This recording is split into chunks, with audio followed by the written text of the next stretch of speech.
Who am I? Where do I come from? How did I get here? These questions have been bugging people from time immemorial, and everyone more or less capable of answering them has solved this issue in their own peculiar way.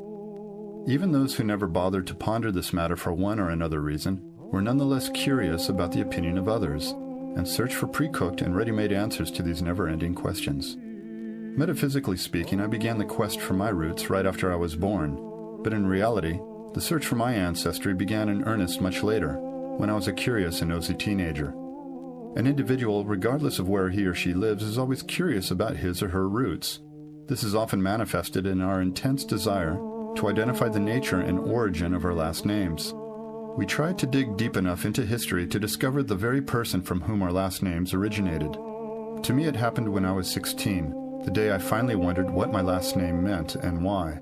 A few weeks later, I discovered that my great-great-grandfather was a winemaker in a tiny village in eastern Georgia.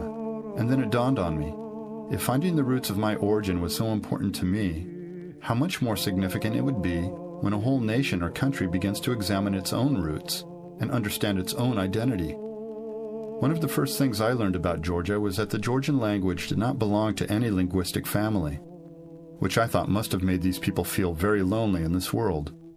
I could surely relate to that, as all I myself knew was that my forefathers were from a land most people cannot even locate on a globe. Yet as we all know, this is a small world. After all, differences among tribes at the beginning of history were negligible, as blood and family ties were strongly embedded in the memories and minds of the people. As time passed, and the earth became increasingly populated, these memories faded. Tribes no longer identified each other through the blood ties they once shared, but rather through the fields, forests, and mountains that they occupied.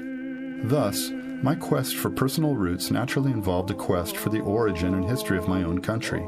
As a result, I discovered a stunning and gorgeous world called Georgia, which compelled me to share my discoveries and feelings with you. This book is a result of several years of research, analysis, and pondering, and a number of visits to the land of my forefathers. Today, as modern technology improves and territorial distances are so easily overcome, discovering and restoring the blood ties that tribes, nations, and countries once shared seems more possible than ever before. Indeed, common ancestry brings people closer to one another, ultimately ensuring peace on earth and goodwill among men.